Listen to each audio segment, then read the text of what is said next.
Welcome to 4.3, Lesson 2, Causes of Inflation. First, we're going to go over some vocabulary that you might need for this section. So the first term we need to learn is monetary growth. The word monetary refers to money, and it usually is talking about cash. And when we say monetary growth, we mean that the amount of money, in this case cash, is going to be increasing. So below you see an image of a machine printing money. The US Treasury has lots of these machines, and they're printing money all the time. Usually the money is just replacing old damaged bills or bills that are no longer in circulation. So generally all this money is going to do is replace, bills that have been through the wash too many times, or bills that got ripped, or bills that are several decades old at this point that somebody was hiding under their mattress. But sometimes the money is printed in order to increase the overall money supply in order to deal with problems like inflation or unemployment or slow economic growth. And we'll talk more about that as we go. The next term is purchasing power. This is the amount of things that you can buy with your money. Remember that money is basically worthless. It's a bit of special paper with some ink on it. Money is only as good as the things that you can buy with it. Think about when you think of money, when you think of what you can do with money, you think of the things that you can buy with it. You don't just think of having a big pile of money that you never use, right? The good part of having money is being able to buy goods and services.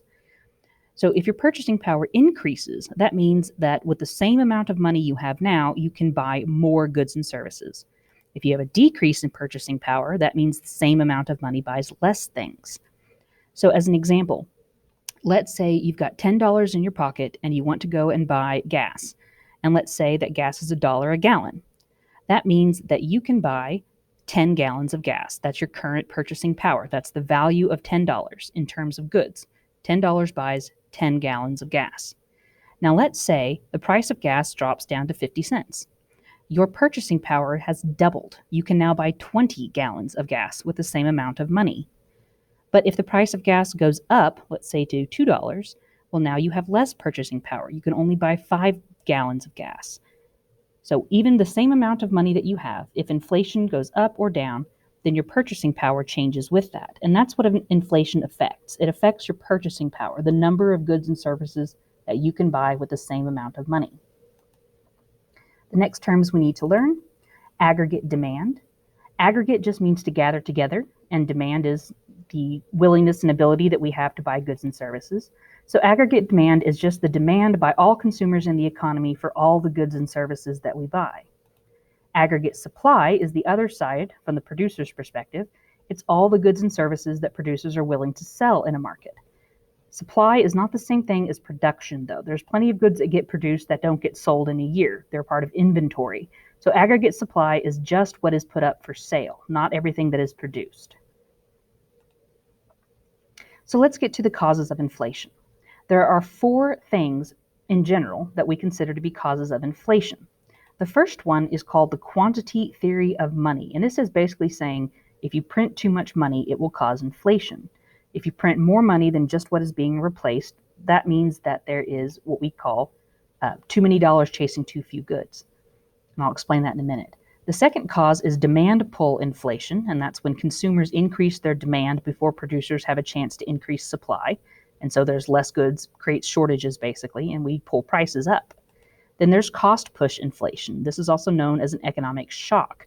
That's when something causes the cost of production to increase for producers, and it makes their goods more expensive. The last one is the wage price spiral, and this has to do with workers asking for higher wages, which causes the increase in the cost of production, which causes prices to go up. We'll look at each of these in turn now. So the quantity theory of money, the idea that if you print too much money, that it will cause inflation. The saying behind this is there's too many dollars chasing too few goods, and this relies on the idea that money is only as good as what it can buy. So let's say you are in an economy where the only goods produced are canned foods, canned vegetables in this case, and the amount of money that you earn is equal to the number of goods that you usually buy. If the amount of money you have is able to purchase all the goods that you need, then the market is at equilibrium. There's no shortage, there's no surplus, and prices remain stable. There'll be no increase or decrease in prices as long as you can buy the same number of goods with your income. Now let's say that it's easier to produce goods, and so the number of goods produced in the market doubles. If you have the same amount of money and the number of goods in this market doubles, that means you're going to have a surplus because your money only buys one set of goods. You can't buy, let me get my pointer here. Your money only buys one set of goods, and it doesn't stretch to buying a second set of goods. So this means that there'll be a surplus. There's too many goods chasing too few dollars. In order to correct this, the market price will have to go down. When prices drop, we call that deflation. So if there's not enough money in the market to purchase all the goods that are for sale, the price of goods is going to have to decrease.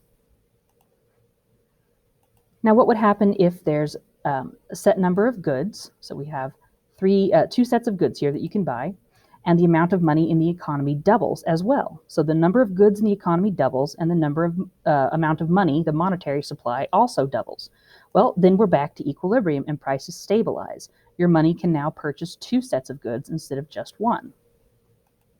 However, what would happen if there's only one set of goods to buy, but the amount of money in the economy doubles? So now you've got twice the amount of money, but the same amount of goods. This is the case of too many dollars chasing too few goods, and it'll create a shortage in the market as people are trying to purchase these goods. In order to correct that shortage, prices will have to rise, and that's where inflation comes from.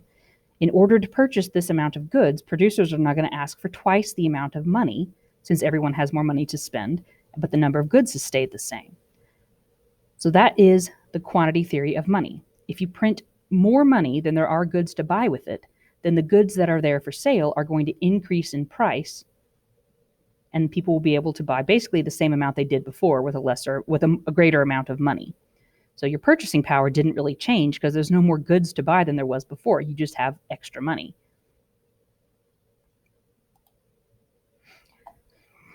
Let's look at the next cause, demand pull inflation. So what I have over here is a overall graph of the economy. The graphs that we looked at before with just a demand and supply curve, we're looking at a specific market. But this graph shows the entire economy. We've got the demand for every good that's produced in an economy and the supply of all goods produced in the economy. Don't worry about the shape of this supply curve. It's a little weird, but you don't have to know why it does that. So at this point, we have an output of somewhere around, what is that, like 85,000 outputs. And then the aggregate price level is the general price level of things. That's not what the average price of goods is. It's what we call the inflation level, and we'll look at that later. If the price rises, that's inflation. If it goes down, it's deflation. So this is just the aggregate price level in the economy. Now, with demand pull, this is when consumers have an increase in demand for goods. Maybe it's the holiday season, or maybe the government has changed policy on, let's say, minimum wage, and so people expect that they're going to have an increase in income, or the economy is doing really well and people think things are going to get better in the future, and so they increase their demand now. A personal example of that, before I got my teaching job, I was a barista at Starbucks. I made coffee, and I made like $12,000 a year, and I was going to go from that to becoming a teacher and making $50,000 a year before taxes. And so I was expecting an increase in my income. Before I ever even taught my first class, before I got my first paycheck, I went out and got a car, because my old car actually literally had holes in it and would whistle when I drove too fast on the highway. And so I bought a new to me car because I had an expected increase in my purchasing power. So here's what that looks like on the graph. So people want to buy more goods. Prices are going to rise, and that's going to cause this demand pull inflation. So here's my graph at its current level. And then when our demand for goods increases, so the demand shifts to the right to show there's an increase, it pushes the price of goods up. So now the average price level is higher than it was before. Producers haven't had a chance to increase their supply yet because the demand change was fairly sudden, and prices rise. Now this has to happen across the economy. In just my case, that wasn't, I did not create an increase in the price of goods by buying a car. But if in general people expect things to get better, or there's an increase in minimum wage, then we're going to be demanding more goods. This always happens around the holiday season. So that's demand pull inflation. Let's look at the other side. Let's look at cost push inflation. So this is something that affects producers. Now, in general, cost push inflation is caused by an increase in production costs, and it has to happen across the entire economy.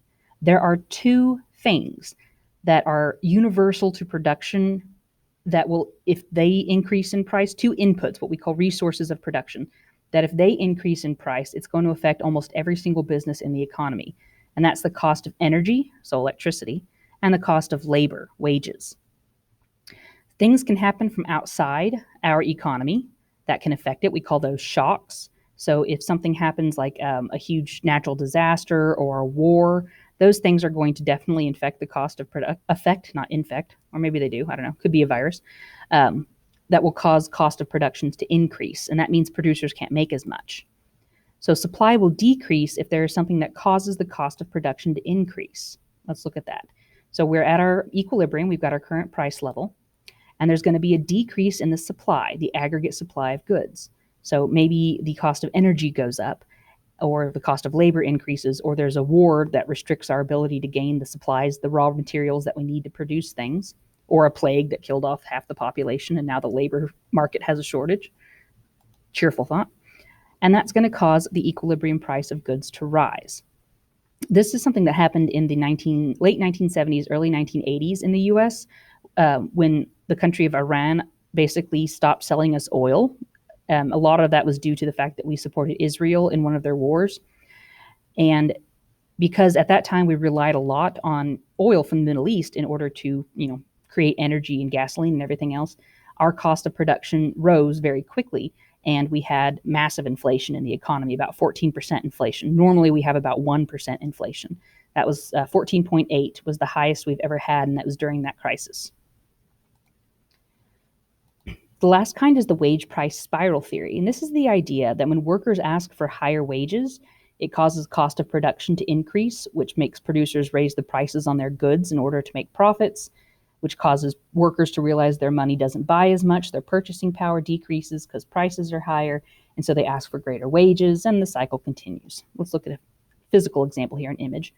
So let's say the prices of goods go up and workers realize that they can't afford to buy as much as they used to. Their purchasing power goes down.